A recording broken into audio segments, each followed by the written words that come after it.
Indus, Jhelum, Chenab, Ravi, Beas, and Sutlej. These 6 rivers are part of the Indus water basin, which is one of the largest irrigation structures in the world.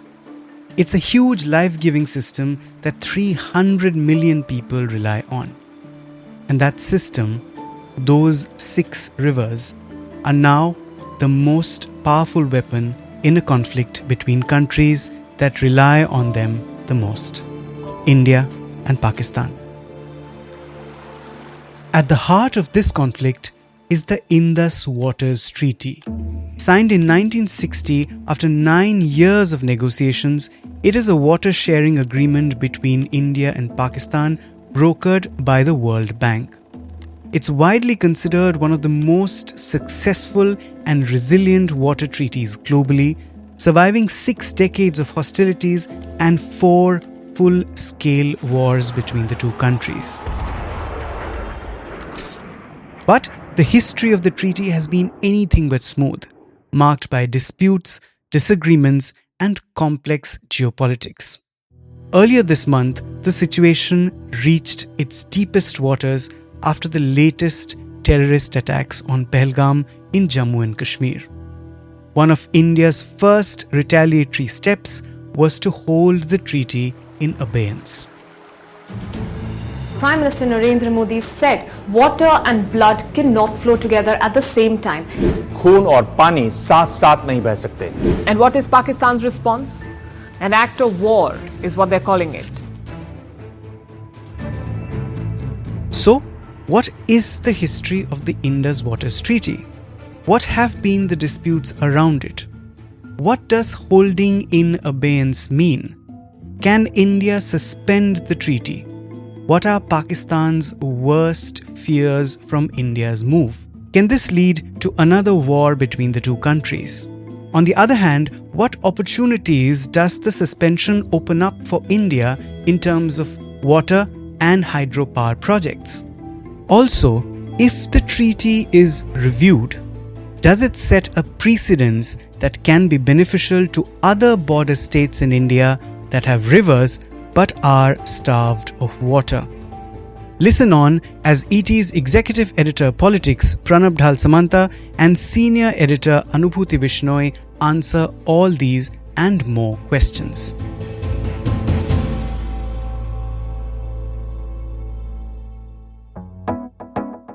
It's Tuesday, the 29th of April. I'm your host Anirban Chowdhury, and this is the Morning Brief.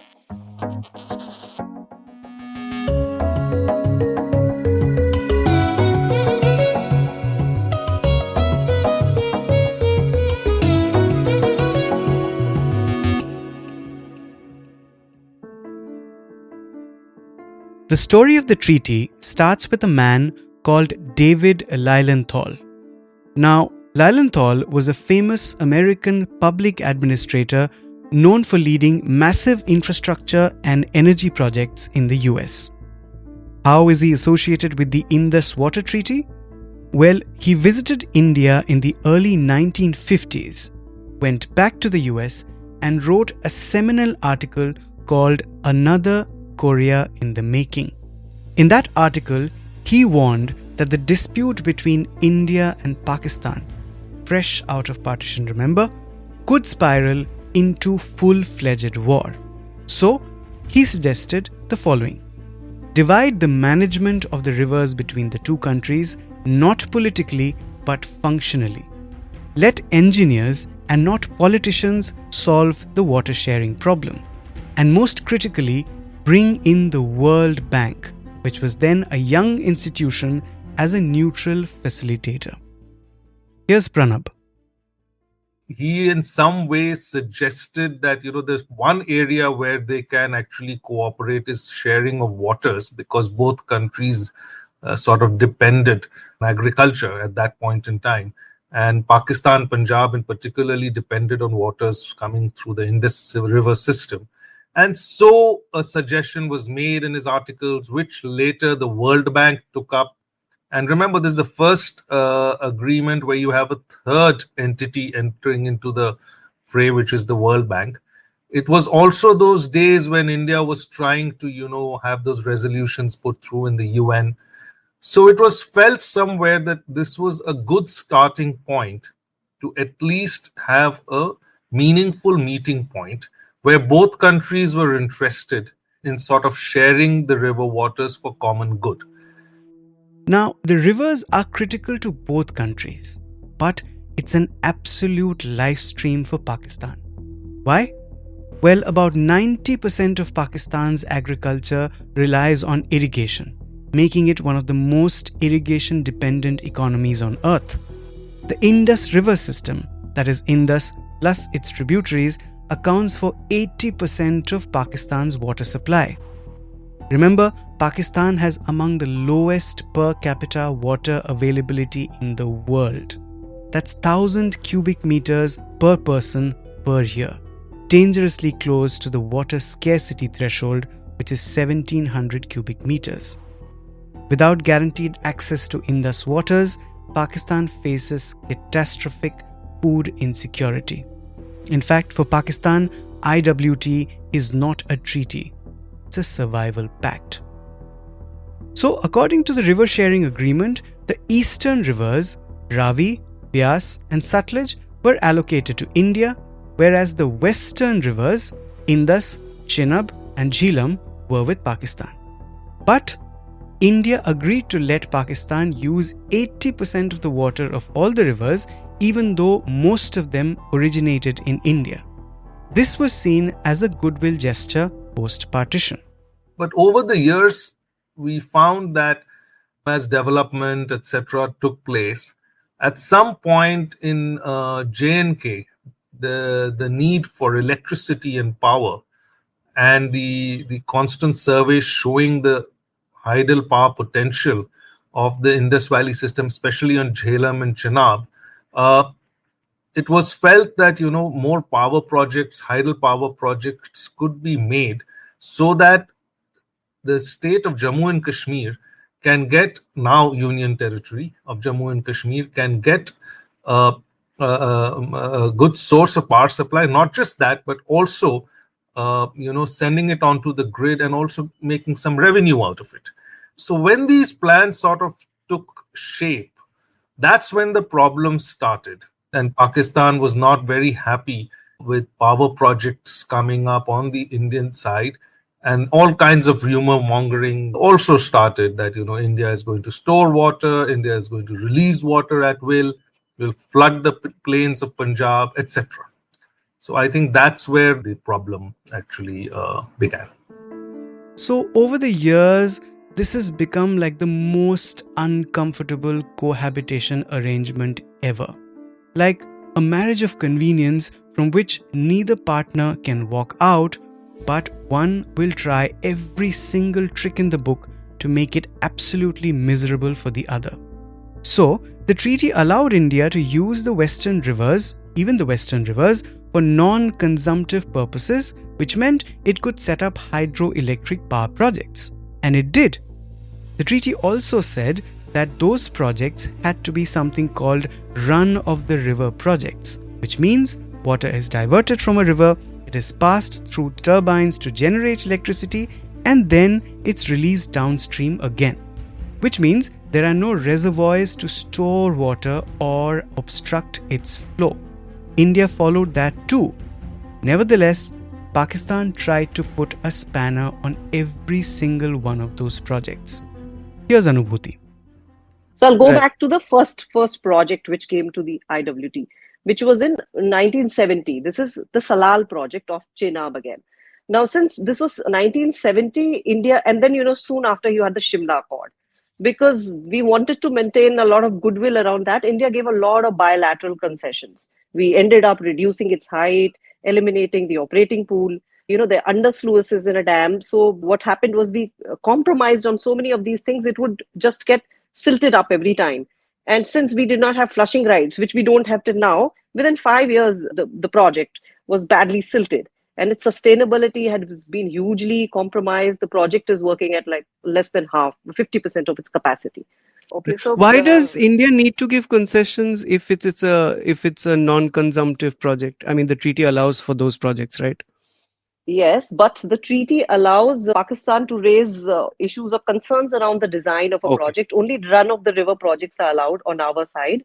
Unfortunately, India is also, mandated under the treaty to give about a 6-7 month notice to Pakistan under the Right. treaty regime of any Right. project. So that's where many of them get held up. So look at the case of Bagliar again, which went through a whole dispute thing. When we are talking of Hmm. the projects which went into, ran into rough weather or where Right. Pakistan raised objections. In 1999, we started work. And then Pakistan raised objections.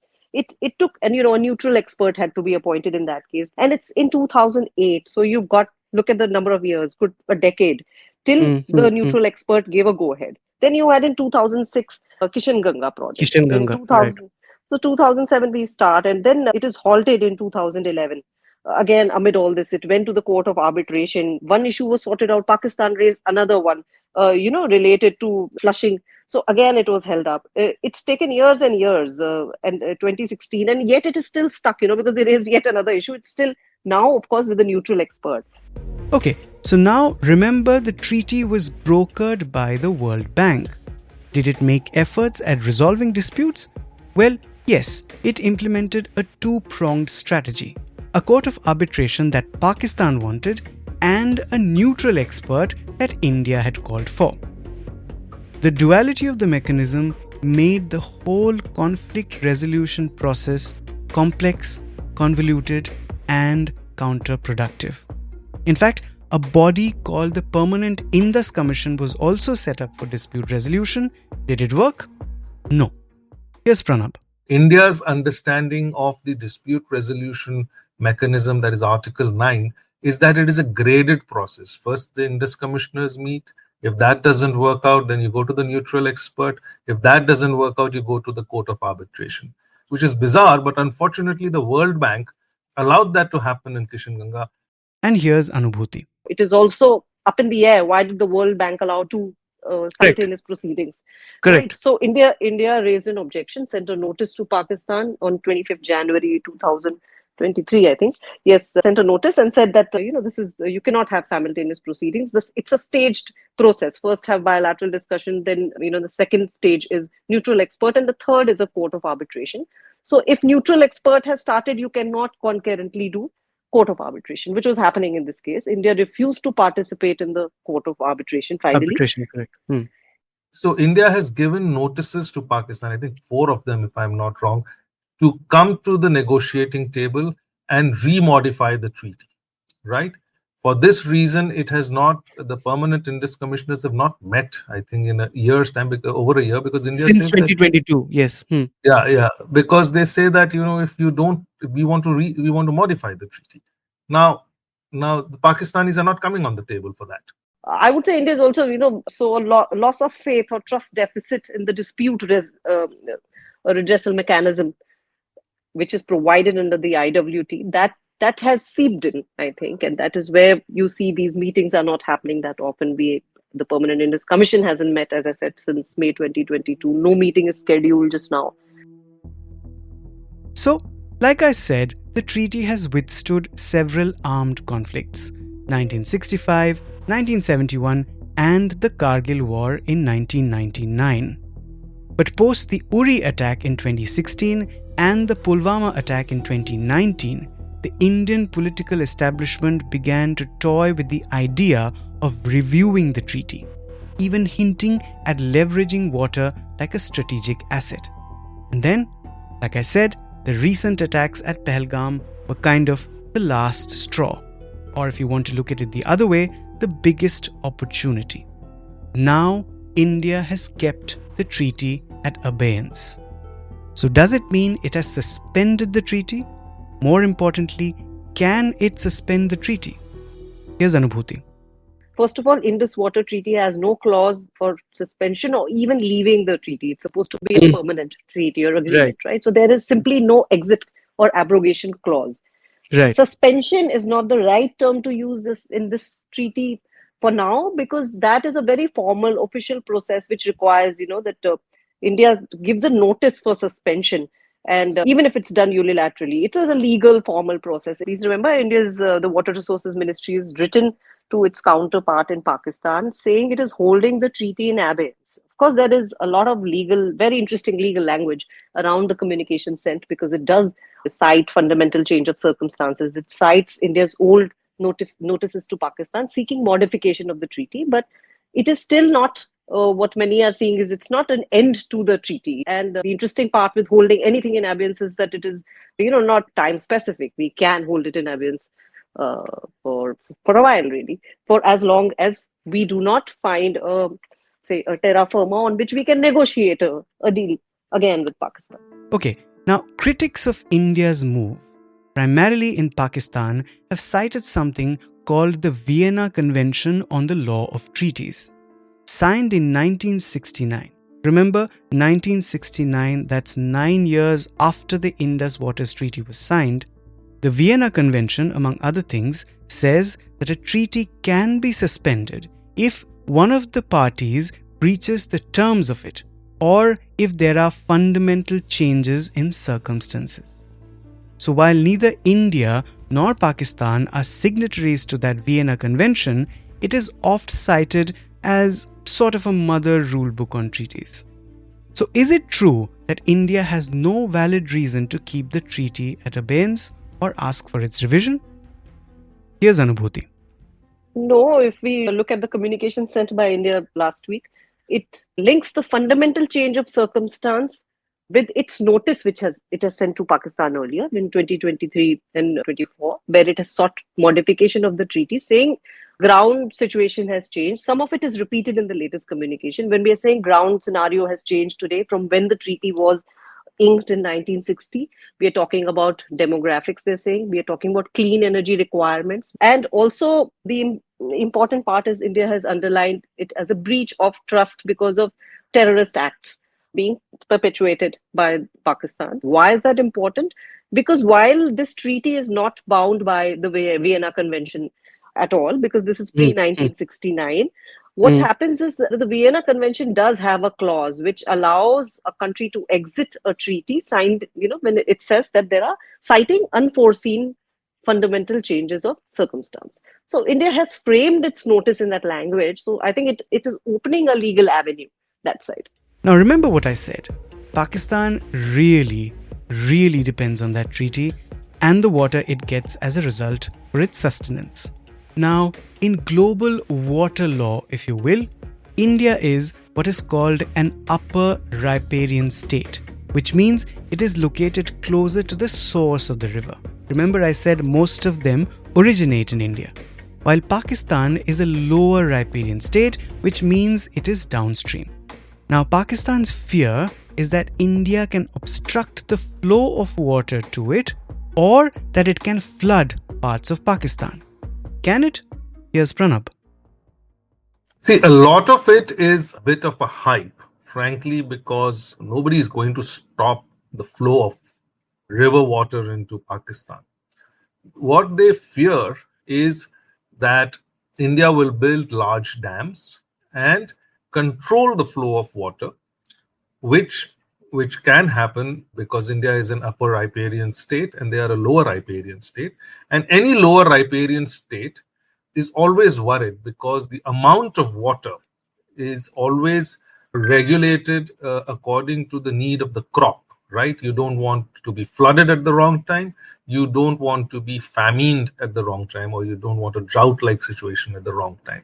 Just to make it clear, for instance, we are a lower riparian state to China, but we don't have such an agreement with China. So we are constantly worried about, what they do with Brahmaputra. Similarly, but here, the Pakistanis have an agreement which allows them to, come back at India using the treaty and saying that within the treaty you have to share information A, B, C, D, and if this information is not shared, it will be in bad faith. And when you release water, you have to tell us in advance. When you make a project, you have to tell us in advance. We have a say on whether it works for us or not. So it's actually like a body of rights for the lower riparian states. So suddenly, if that vanishes, imagine the insecurity on the other side, even if it is psychological. But doesn't it mean that India is simply weaponizing a natural resource? I ask Pranab again. So, in physics, there is something called as latent heat, right? So, you can weaponize, you have not weaponized. So, the fear that, Pakistan has is that, at some point, if India decides, and relationships the way it is at this point in time, decides to be nasty. Like if you see in the last few days, there has been some news about water levels rising in the jail. It could just be a desilting operation happening in one of the Uri hydel projects, and you just wanted to release some water, which is well within limits, but is now being viewed with suspicion and fear. And India can, and if you want to really, as an upper riparian, create some kind of a psychological fear, you may as well opt to weaponize it or use it as a threat. To that extent, I get what the Pakistanis allege weaponization when it has not really happened. There is no action on the Indian side which tantamounts to weaponization. All the projects are run of the river projects. They are not reservoir projects. That means you're not holding much storage water. And so you really cannot, flood large amounts of lands, etc. And run of the river projects are allowed within the Indus Treaty and allowed even in the International Waters Treaty in terms of what upper riparian states should be doing with the lower riparian states. So I think that a lot of it is imagined because of the political state of the relationship. Having said that, can anyone who chooses to weaponize it, can they weaponize it? Yes, why not? But that's theoretical at the moment. No one in India at least, has shown any inclination to do that. Taking it forward, do you think that this belly, which is an act or a situation that justifies a war, do you think that can be invoked? In other words, do you think this can lead to conflict or a war? I don't see any such reason or provocation unless and until India actively pursues a path of confrontation, by which I mean is that you build a long-term reservoir dam, you against all that what is mentioned in the treaty, but that will take time, right? You cannot just build a dam tomorrow. So I don't see it providing any such provocation of existential provocation for a war to start. That said, if Pakistan were to take even the slightest of acts or any acts of defiance as provocation, then it's a political decision at their end. For instance, I am pretty certain that India will now proceed with many power projects which were lined up, which are in the pipeline, which are run of the river power projects, which have been delayed. And we have reported about it today as well in the Economic Times, because every new project under this treaty requires you to inform them 6 months in advance. And Pakistan usually objects to all these projects and then wants a site visit, and how things get delayed. In many cases, contractors have run away because of the delay in getting Pakistan's consent. So now that thing is off India's neck. So what it can do is it can proceed with many of these projects without getting Pakistan's concurrence. Now, if that is seen as a provocation enough, it is definitely an outcome of the suspension of Indus Waters treaties. But is that provocation enough for Pakistan to go to war? I cannot say. I think it's because to go on war for projects which are still on paper, I think will be a bit of a stretch, but definitely it will create a lot of political bad blood. There will be a lot of controversies around it. What you may see is being used to further fan terrorism, cross-border terrorism, rather than outright conventional war.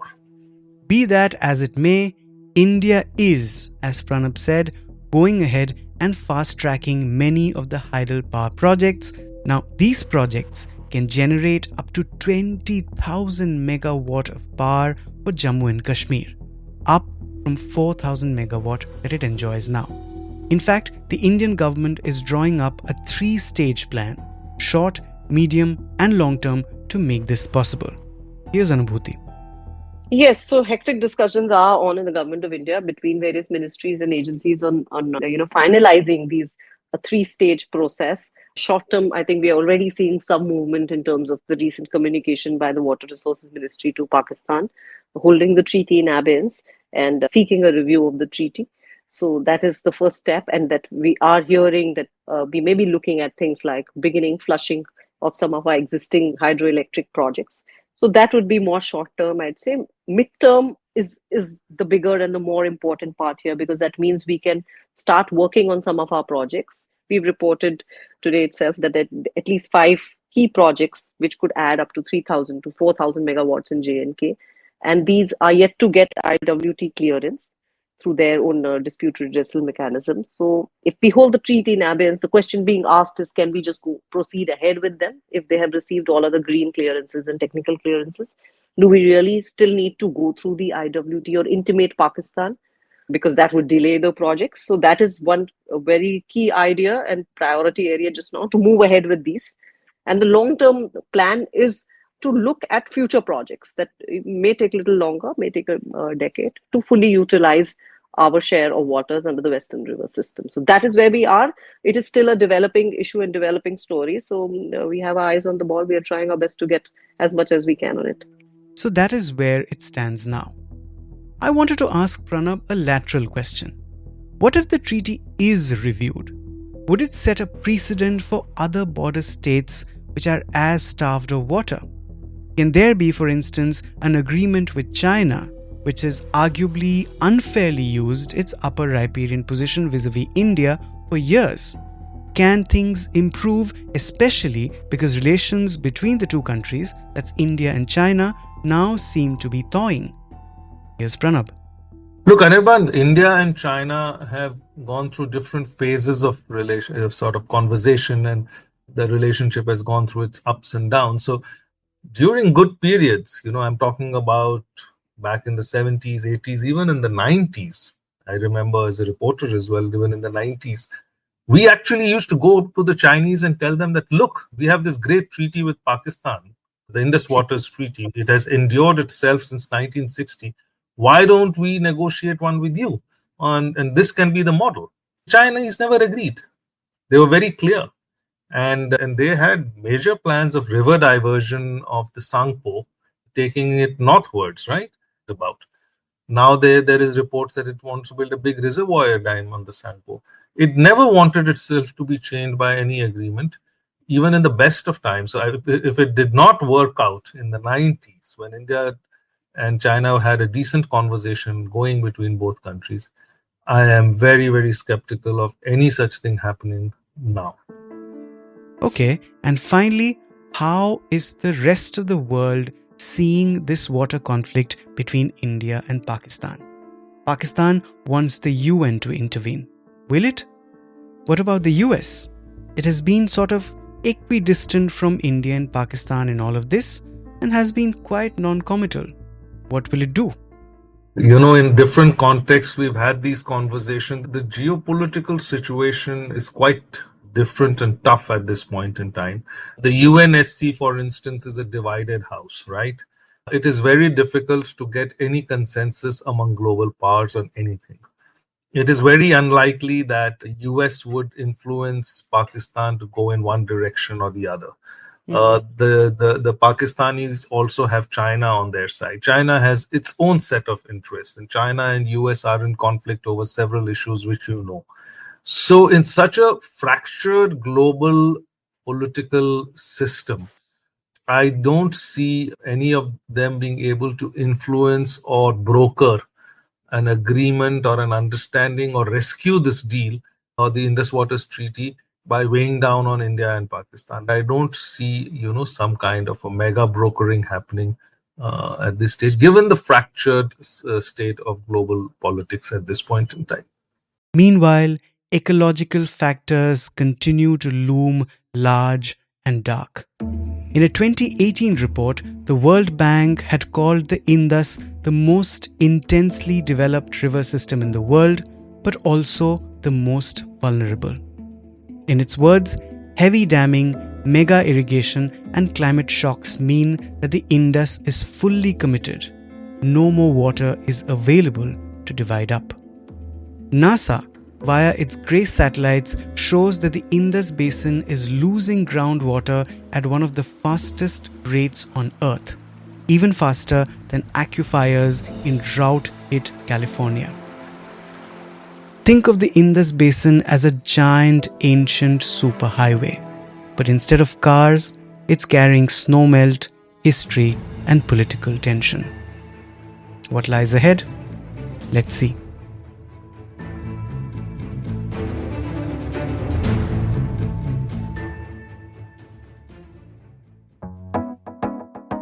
That's it for today. You were listening to this episode on The Morning Brief. This episode was produced by me and Rajas Naik, sound designed by Amrit Reggie. A new episode of The Morning Brief drops every Tuesday, Thursday, and Friday on a listening platform of your choice. Keep listening. All clips used in this episode belong to their owners. Credits are mentioned in the description.